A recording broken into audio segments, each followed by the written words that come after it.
Yes, good morning everyone. Today we will do some extra questions from chapter square and square root plus cube and cube root. So first we have question, find the length of the diagonal of a rectangle with the dimensions 20 meter by 15 meter. Means हमें एक rectangle के diagonal की length हमने find out करनी है जिसकी dimension दी हुई है 20 meter by 15 meter. Means length जो है रेक्टेंगल की वो 20 मीटर है और ब्रेड्थ कितनी है 15 मीटर. क्लियर.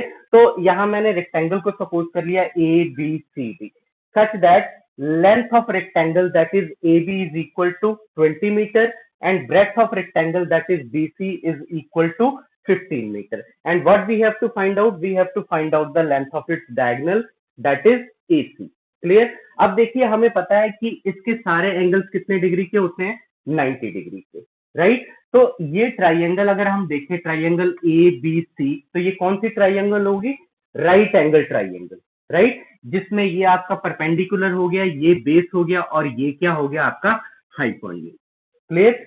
तो आप पाइथागोरस प्रॉपर्टी यूज करके यहां से लेंथ ऑफ डायगोनल एसी हम फाइंड आउट कर सकते हैं. Clear. So taking triangle now in triangle ABC, AC square is equal to AB square plus BC square. यहां पे लिख देना by Pythagoras property. by Pythagoras property. Right. अब AB की लेंथ कितनी है 20, तो ये हो गया 20 स्क्वायर और BC कितना है 15, तो ये हो गया 15 स्क्वायर. नाउ 20 का स्क्वायर कितना हो गया 400, 15 का स्क्वायर कितना हो गया 225. राइट. अब इन दोनों को ऐड किया तो कितना आ गया 625. राइट. अब AC स्क्वायर जो है वो आ गया आपका 625. Clear. Therefore square root of 625 will be equal to AC. तो AC किसके इक्वल हो गया square root of 625. Square root of 625. अब 625 का स्क्वायर रूट फाइंड आउट करें तो हमें AC की वैल्यू आ जाएगी. Right. That is length of its diagonal.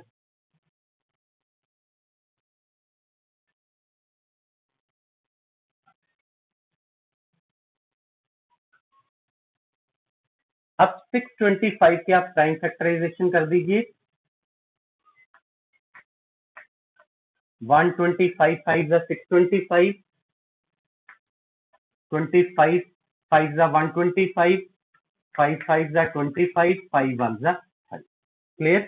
Therefore AC is equal to square root of 5 multiply 5 multiply 5 multiply 5. अब इसकी पेयरिंग कर लीजिए तो ये हो गया आपका 5 into 5 and this is equal to 25. Clear. Therefore AC is equal to 25 meters. Hence length of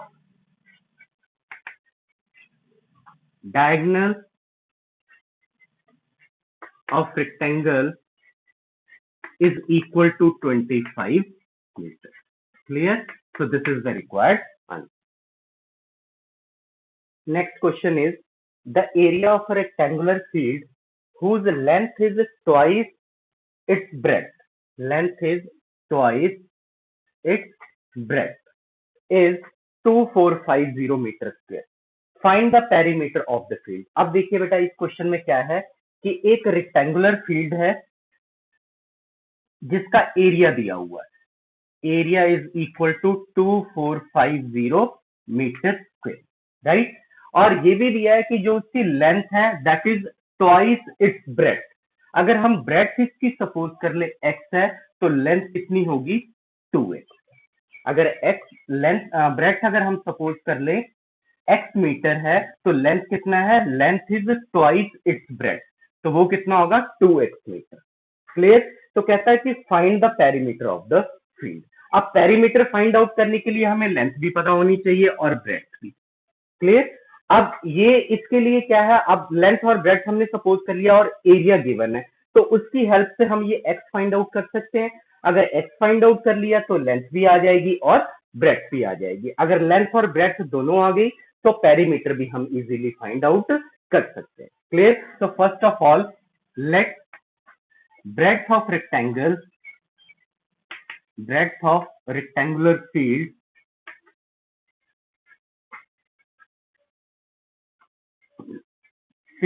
is equal to x meter, right? Therefore length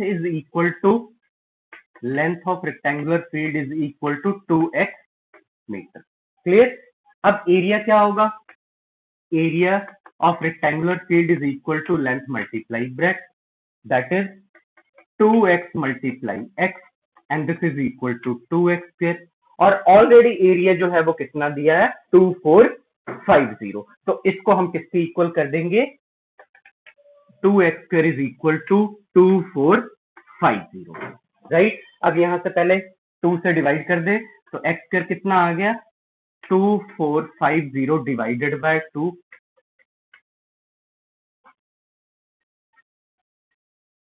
ये आ गया 1225. x square is equal to 1225, right? Therefore x is equal to square root of 1225. Clear? अब इसका prime factorisation कर लो. 1225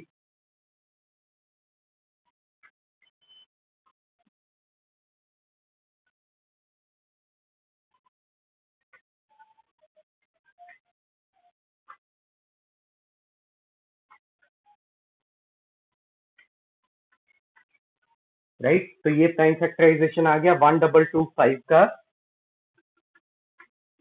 5 multiply 5 multiply 7 multiply 7.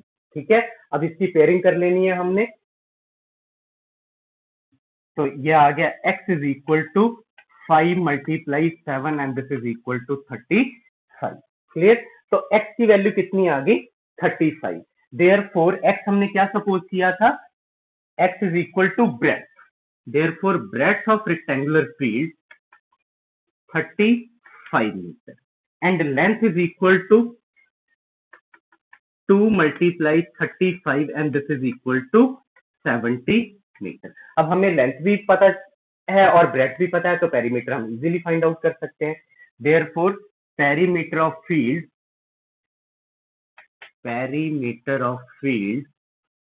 is equal to 2 into L plus B and this is equal to 2 into 70 plus 35, 2 into 100, 5. So 2 multiply 105 is equal to 210 meters. Clear? Hence perimeter of the field is equal to 210 meters. Clear? So this is the required answer. देखिए बेटा, next question is find the value of root 248 plus root 52 plus root 144. अब देखिए बहुत easy question है ये, लेकिन हमने यहाँ से स्टार्ट कहाँ से करना है? यहाँ से रूट 144 को पहले सिंप्लीफाई करना है. अब देखिए रूट 144 किसका परफेक्ट स्क्वायर है? 12 का. तो स्क्वायर रूट 144 का क्या आ जाएगा? 12. तो डायरेक्ट आप रूट 144 का जो स्क्वायर रूट यहाँ पे डायरेक्ट 12 लिख सकते हैं. तो क्या स्टेप आ गया? Next 248 plus root 52 plus 12. अब देखिए इन दोनों को ऐड कीजिए, ऐड करके कितना आ गया? 64, राइट? और ये स्क्वायर रूट के अंदर 64. अब देखिए 64 का स्क्वायर रूट क्या होगा? 8. डायरेक्ट आप यहाँ पे लिख सकते हैं. तो ये हो गया 248 plus root of 64 is equal to 8, right? अब देखिए 248 प्लस 8 इन दोनों को ऐड करें तो ये कितना आ गया? 256. क्लियर? कितना आ गया? 256. अब देखिए 256 जो है वो किसका परफेक्ट स्क्वायर है? 16 का, right? 256 is a perfect square of 16. Therefore square root of 256 is equal to 16. Clear? So the required value is equal to 60. Clear? So this is the required answer. Next is evaluate 5 square plus 12 square raised to whole raised to 1/2 and then whole raised to 3 means इस अंदर जो value है इसको simplify करके उसका हमने cube find out करना है। क्या फाइंड आउट करना है? क्यूब फाइंड आउट करना है। क्लियर? तो अब देखिए यहाँ पे 5 का स्क्वायर कितना होगा? 25 प्लस, अब ये देखिए ये 12 का स्क्वायर है एंड देन रेज टू 1/2, तो हम इसको ऐसे लिख सकते हैं 12 raise to 2 and then multiply by 1/2। Clear? तो ये 2 से ये 2 कैंसिल हो गया and then whole raise to 3, whole raise to 3, तो ये आ गया आपका 25 plus 12 and then whole raise to 3। Clear? Now 25 plus 12 कितना हो गया? 37, 37 raised to 3. It means we have to find the cube of 37, right? So 37 cube is equal to 37 multiply 37 multiply 37, and 37 multiply 37 multiply 37 is equal to 50,653. 50,653. Clear? So this is the required answer. Next question is evaluate cube root of 27, cube root of 0.008 plus cube root of 0.064. Clear?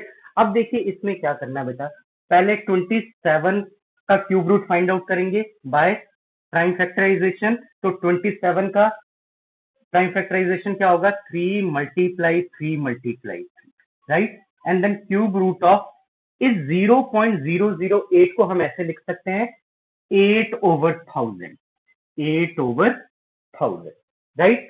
And then cube root of 0.064 को हम क्या लिख सकते हैं? 64/1000, right? अब ये देखिए ये तो ग्रुपिंग हो गई 3 में, तो 27 का क्यूब रूट कितना आ गया? 3, प्लस जब हम इसका क्यूब रूट फाइंड आउट करेंगे तो इसका मतलब हमने 8 का भी क्यूब रूट फाइंड आउट करना है और 1000 का भी क्यूब रूट फाइंड आउट करना है, राइट? इसी तरह हमने इसका 64 का भी क्यूब रूट फाइंड आउट करना है और 1000 का भी क्यूब रूट फाइंड आउट करना है, राइट? अगेन इनकी प्राइम फैक्टराइजेशन कीजिए तो ये आ गया 3 प्लस क्यूब रूट ऑफ 8 का प्राइम फैक्टराइजेशन क्या हो जाएगा? 2 मल्टीप्लाई 2 मल्टीप्लाई 2, और 1000 का क्या हो जाएगा? 2 मल्टीप्लाई 2 मल्टीप्लाई 2 मल्टीप्लाई 5 मल्टीप्लाई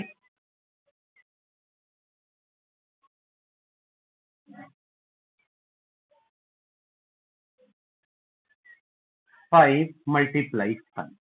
इसी तरह ये हो गया आपका